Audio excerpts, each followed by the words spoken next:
Okay, let's be real, Spider-Man No Way Home was a blast. If nothing else, you have to admire a movie that brought together 3 separate franchises spanning 20 years. Sure, Endgame was impressive and all, but that was always the, it was always the end game for the MCU from the very beginning. But here, no one could have seen this one coming. Just absolutely so much fun, which means that now we have to rip this thing to shreds, because that ending, man, we have gotta talk about it. Well, the movie was great and all, Peter Parker's final wish left me with a lot of questions. And it seems like I'm not the only one. I mean, does the guy have a birth certificate? A social security card? What happens with all the videos and news reports about him being Spider-Man? So, what did old Tommy Holland actually wish for in the final moments of the movie? And what does that actually translate to based on every clue that we see in the film's final moments? And more importantly, what does it mean for the future of this character and this franchise? That, my friends, is what I'm aiming to answer today.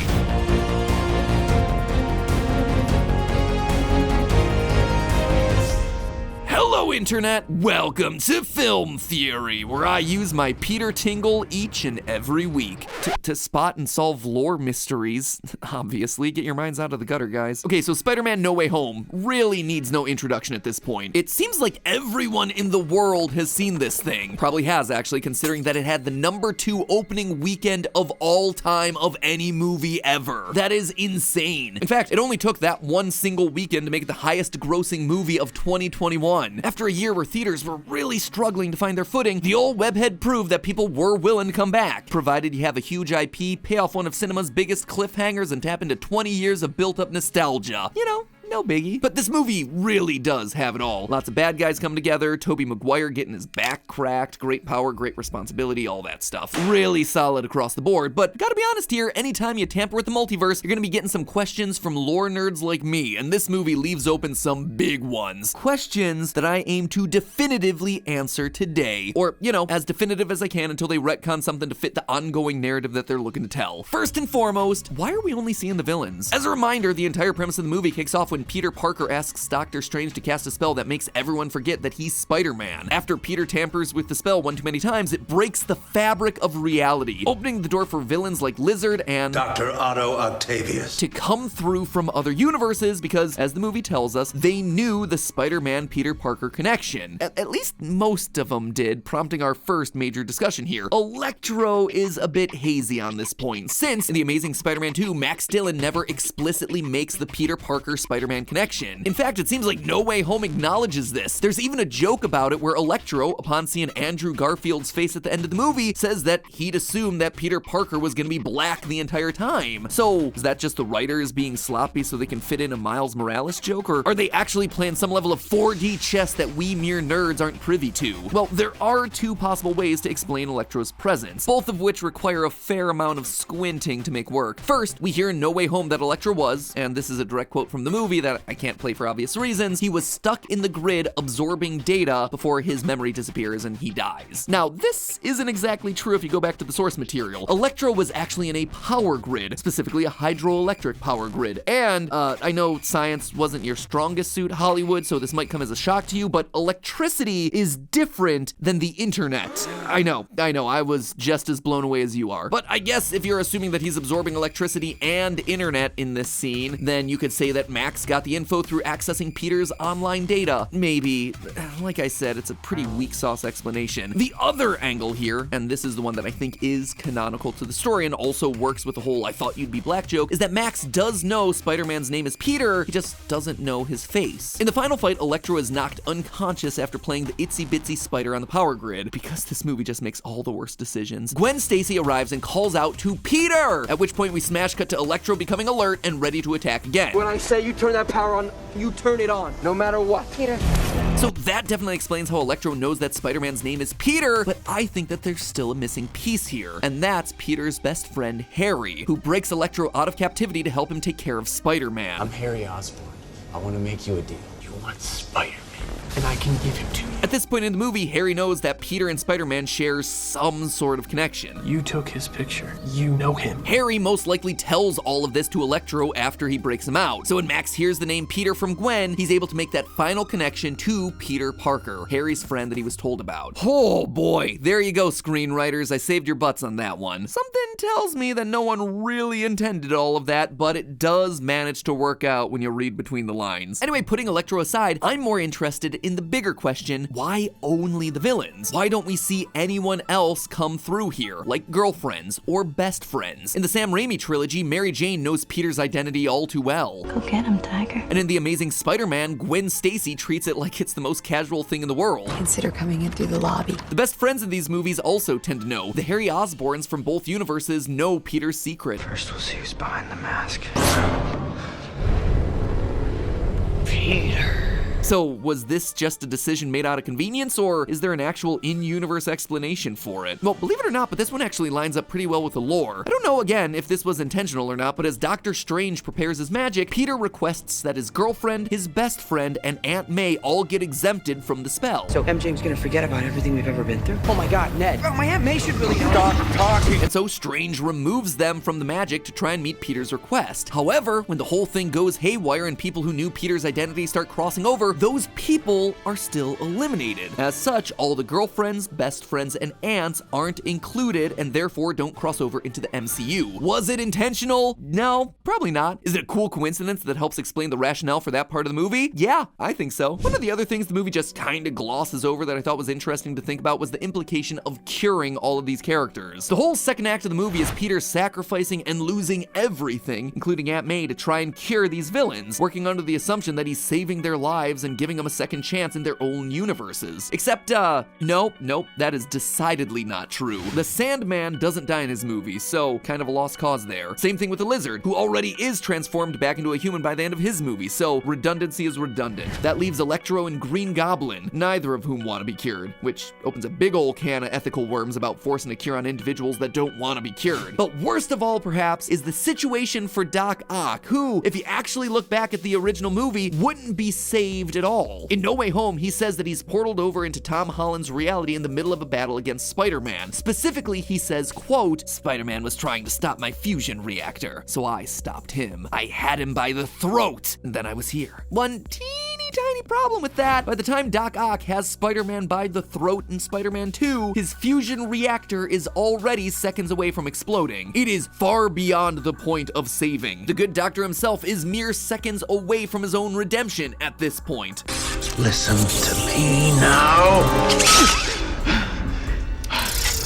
Seriously, Doc Ock already makes the decision to turn good and sacrifice himself, so Tom Holland's help with a fixed neural implant here also amounts to just a meaningless gesture for something that was gonna happen anyway. In short, this whole movie was extraneous because you either don't change any character's outcome, or you just cure people who don't want to be cured in the first place. Sorry about your sacrifice, Aunt May. Doesn't look like it did much good, but hey, at least you got to say the iconic line. But now, the big one, the ending wish. At the end of the movie, the Green Goblin uses a pumpkin bomb to destroy the Deus Vox Machina, causing reality to shred and even more entities to try and cross over into Tom Holland's universe. Doctor Strange tries to repair the rift, but it's just too much. He can't contain it. So with no other option, Peter makes one final sacrifice. He asks Strange to make the world forget about Peter Parker. Now, I've rewatched this scene a couple of times, and this is exactly how it's transcribed. They're here because of you. What if everyone forgot who I was? They're coming here because of me, right? Because I'm Peter Parker. So cast a new spell, but this time make everyone forget who Peter Parker is. Make everyone forget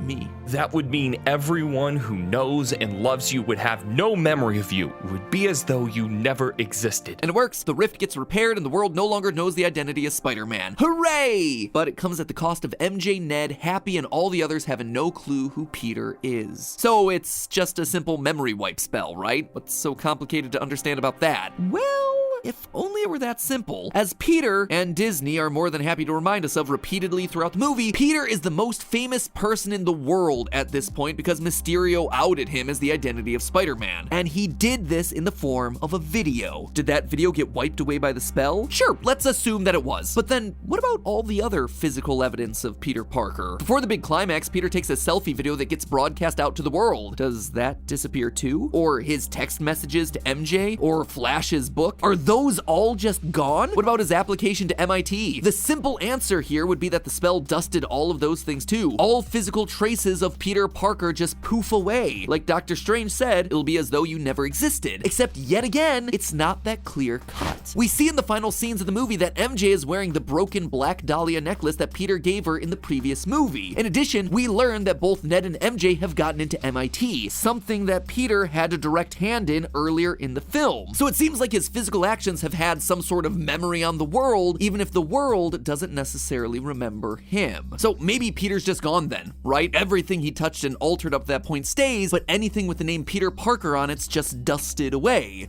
Not again. On one hand, we see Peter studying for his GEDs. For those of you who don't know, the GED here in the US is a test that allows you to show that you have high school level skills. By taking it and passing it functions pretty much the same way as a diploma. So the fact that he's taking it implies either A, that his academic record has been erased as part of the spell, or B, he isn't returning to finish the school year. Again, most likely because he no longer has a student record. But on the other hand, we see Peter get himself an apartment. This implies that he has to have himself some level of an identity, as well as a fairly decent credit score. As anyone who's ever tried to get an apartment can tell you, you need a social security number and a history of income to be able to lease from a landlord. So a lot of conflicting information there. But of all the conflicting evidence we have, none perhaps is as confusing as his interactions with Happy at Aunt May's grave. When Peter asks how he knew her, Happy replies, through Spider-Man. So Happy knows Spider-Man, but again, not Peter Parker. How could that possibly make any sense? Because Happy knows May not via Spider-Man, but because Spider-Man is connected to Peter Parker. Without the link of Peter Parker, there's no way for Happy to meet May. And yet somehow, under the arbitrary rules of the spell, he does apparently know her, which then prompts the question, does that mean MJ, under the memory spell, remembers being Spider-Man's girlfriend? Because again, she knows Spider-Man, but she doesn't know Peter? Same thing with Ned. Does he know that he's Spider-Man's guy in the chair? So taking all of the evidence and questions into account, I think there's only one way to explain all of this. The spell doesn't erase Peter Parker from existence. It just erases people's memory of him, and along with that, erases any physical thing that would be considered or connected to a memory of him. But Peter's achievements, the aftermath of thing that he's explicitly done, those all remain. It's a difference of qualitative versus quantitative actions, which is pretty confusing, so let me explain with some examples. Mysterio's video claiming that he's being attacked by Spider-Man, that still exists because it was tied to an action that was being done by Spider-Man. But the part where he calls out Peter Parker, that now is gone because it would be dependent on Mysterio knowing Peter Parker. Flash's book, gone because again, it's based on Flash's relationship and memories with Peter Parker. Meanwhile, Peter's bank account and social security number, those would remain. Earning money and putting it into a bank or being given a social security number are physical acts that don't hinge on the memory or identity of Peter Parker. Just like giving a physical necklace to MJ. She has the necklace, but I would guess she doesn't remember where she got it from. Those actions exist separate from the identity of Peter. Basically, when people see his name, they'll just think of him as some random anonymous person, like we see MJ do in the coffee shop. So what then would this mean for the series? Well, if I'm right, it would mean that both MJ and Ned shouldn't remember their interactions with Spider-Man. To both of them, he was Peter Parker first, and when they're helping Spider-Man, they're really helping Peter. So all of those memories have got to go. Happy, meanwhile, is able to fall into the opposite bucket. His relationship with Peter started through the identity of Spider-Man, and while he certainly grew to love the boy behind the mask, the root of that relationship was the secret identity, thus allowing him to remember Aunt May and chalk those memories up to Spider-Man's influence. Likewise, Spider-Man should still be able to continue on as an Avenger, but here no one will know his real name, making the eventual reunion with the Guardians of the Galaxy real awkward. Who are you?